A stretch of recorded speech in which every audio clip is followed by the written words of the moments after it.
Hola! Hey everybody, I'm Rob. And I'm Lori Marie Jenkins. And we are both artists living in Vallejo, California.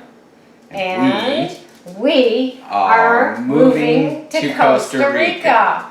Yay! All right, Rob has the microphone first. Okay, so first thing I want to talk about, we're very excited because we have a lawyer to process our residency application.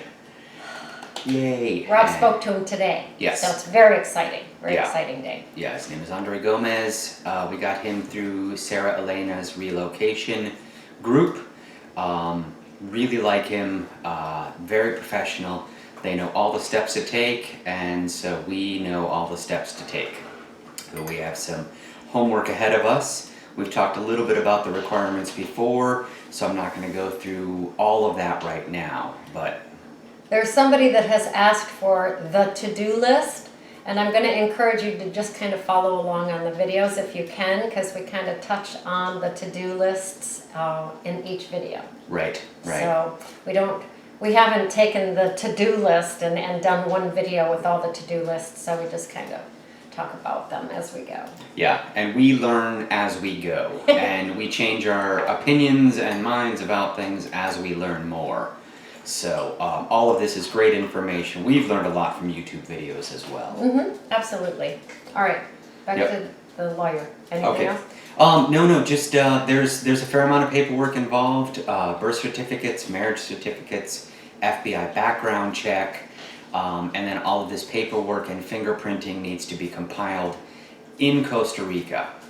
And so doing it without a lawyer would be, to my mind, impossible. So we're really happy to have him, very professional, and we will be meeting with him in person in March to get our paperwork together. So big news, good stuff. Big news. Yep.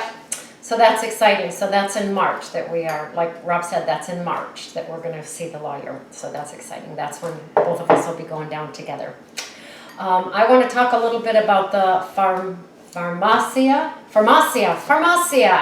I'll get it. I put the emphasis on the wrong syllable. So Farmacia. We get extra strength ibuprofen from Costco, actually. And so I asked Sierra, who's our other contact, through Sarah Elena, what if she could look up those prescriptions for us to see if we could get those in Costa Rica. And we can, and they are more expensive in Costa Rica than they are here. But what we have learned is the pharmacist, is that how you would say it? Or pharmacist. The pharmacist they are very, very helpful. So we can go in with our prescription and they can say, yeah, we can get these for X amount of money, or in Costa Rica, this is our equivalent. So that was very interesting to learn that as well. And it sounds like if I go in there and have a sore throat, I can talk to the pharmacist and the pharmacist will help me with that. Not necessarily everything has to go through the doctor or through prescriptions, which makes me very happy. So, all right, back to you. Well, basically, it sounded from what we've heard that anything other than narcotics can be prescribed by the pharmacist without having to go to a doctor first. So that's good stuff. And then that segues into the state health insurance in Costa Rica, which is known as CAJA, C-A-J-A.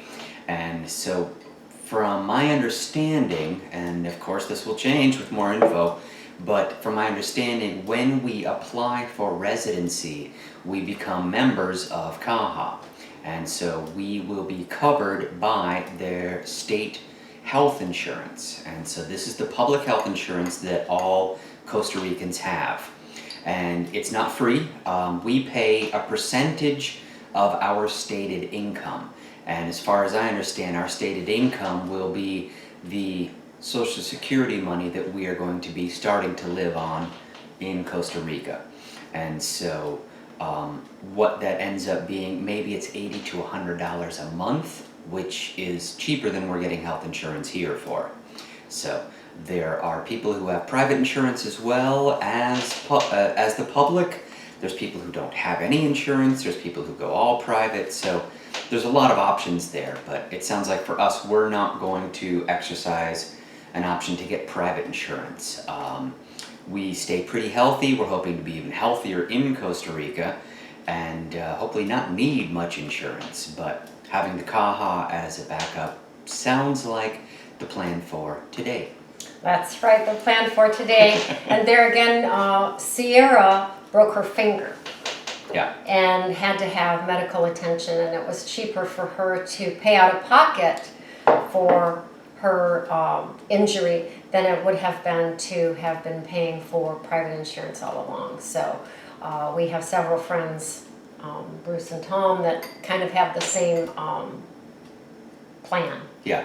Yeah, they pay out of pocket as they go. So then that segues into, not that segues, but something else that Rob said segues into Social Security. So I will be drawing on Social Security, and I found out today that I can apply for Social Security online and choose a date when I would like to start receiving it. Now they're a month behind, so if I would like to start receiving my Social Security, let's say in March, then I request that I start being paid in February, and then I would start getting paid in March. So that was, I thought I was going to have to go into the office and communicate with them, but we can do it online. So that's really good. I don't know when we're going to start it, but we know that now that we can. So I could go on the computer tomorrow and fill out the form and everything and decide when I want my Social Security payments to start. So that's the information that I have on that. Yep, and we are going to be using Lori Marie's Social Security payments because we're doing the Pensionado residency plan. What I'm not sure about is how soon before we fill out our residency paperwork we need to get her Social Security going, because we have to have a letter from the Social Security Administration to the U.S. Ambassador in San Jose, Costa Rica, saying this payment is good, it's legit, and that's part of the residency process. So.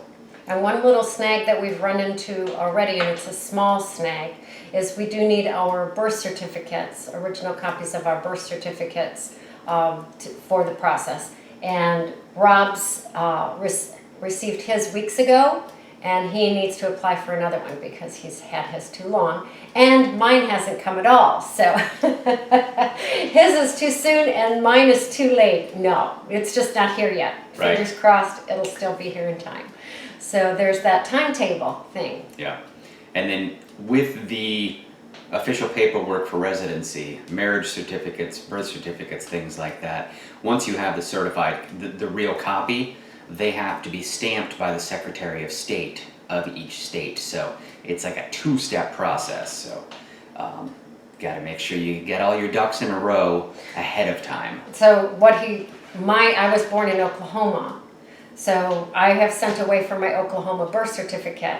Once I get it, then I send it back. Yes. To have it stamped or whatever. The Oklahoma Secretary of State has to put an apostille on it. So it's time sensitive.